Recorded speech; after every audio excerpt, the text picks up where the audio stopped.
I believe that we need more female skills and female competences. When I think about that, and if I can share with you an example, then I think about, for example, about creativity and innovation.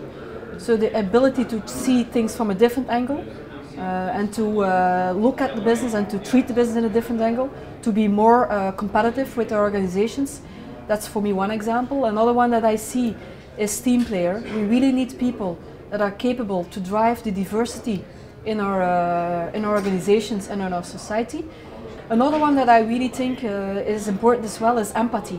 It's for me very key because people are working from different places, very flexible workplaces we see, that you really understand and that people are capable and managers are capable to understand what people drives, what gives them energy.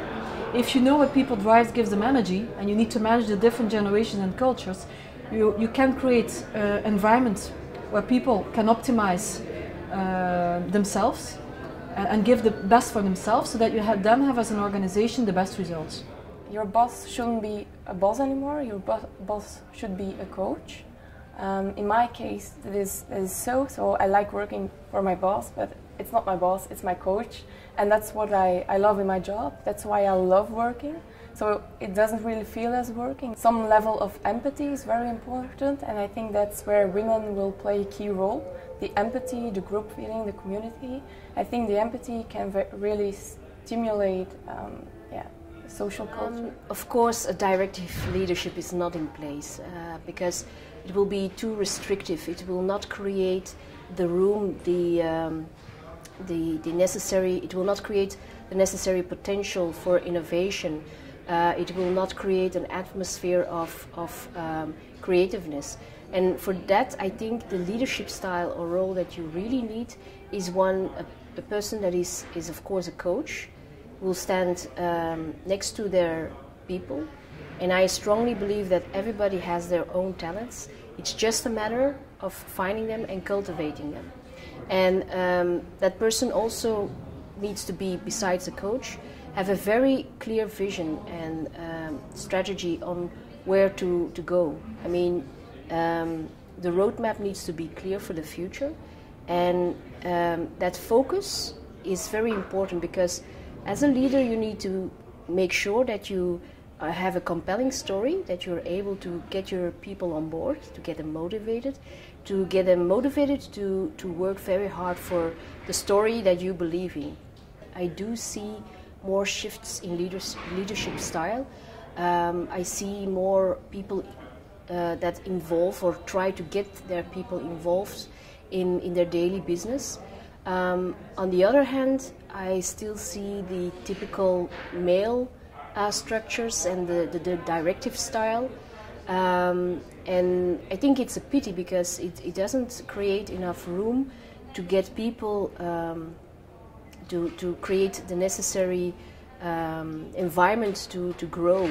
The awareness is there that there is a need for a shift in leadership style, that we should include more feminine characteristics in our leadership style.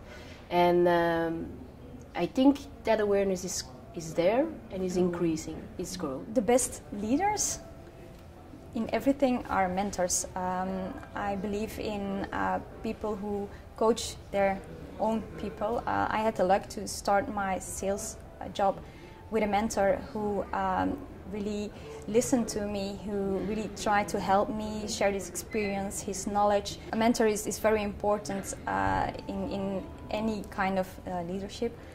Why? Because they share knowledge, they share experience, they help you to get you where you want to go. And I think in ICT it's very important because everything changes very fast, and so you cannot know everything, and sometimes it's good to have someone to talk with and to think with, share with. And then we are Generation X currently coming into the companies with a totally different lifestyle. Like they have other values, they have a very precise opinion about work-life balance. They are not willing to work into fixed hours. And we will have them as on both sides. They will be our customers and they will be our colleagues. And how are we going to deal with that? As a female leader, we should really stop a moment, halt the train, and think about how work together, collaborate with these 5 generations. The kind of leadership style to deal with all these generations will be collaboration, being open and respect for the other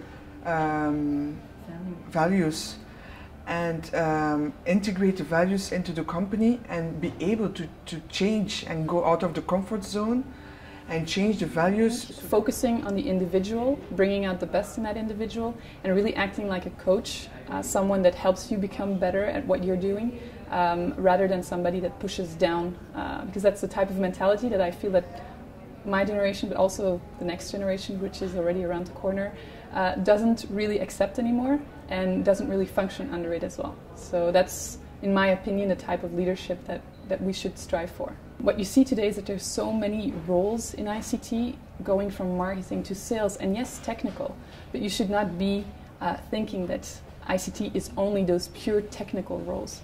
If you don't have a passion for the technicality of technology, but you are passionate about devices or the way that you use the internet or social media, there's definitely a way to get into that sector and just bring out your strength in that area. I think one of the biggest challenges within IT is the simplification of technology. Years ago, when I started my studies, a lot of my friends and family bought a computer and they called me because they had a lot of questions and they didn't know how to use it.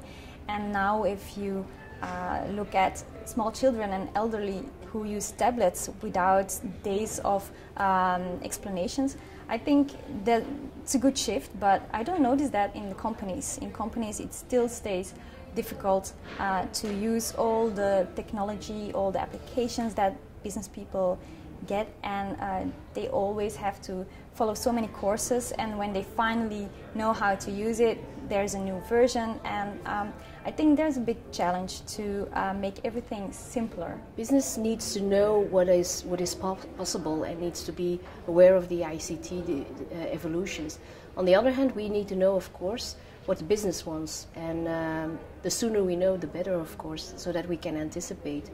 And in that story, I think it lies a very big challenge for us, because in the past we were perceived as IT service providers, but now we have to make a bit of a mind switch, in the sense that we also need to be able to think together with the business. The main challenge is the speed, the flexibility that is required. There is a high demand to change business processes, but also markets and customers are focusing on shifting continuously. Whereas in the past we were more focused on BRIC countries, the focus will now shift a bit more to countries like Thailand and South Korea. And I think that will be a very big challenge to stay in touch with your customer, with the business, and to be able to adapt yourself to provide the necessary and right solutions for your customers.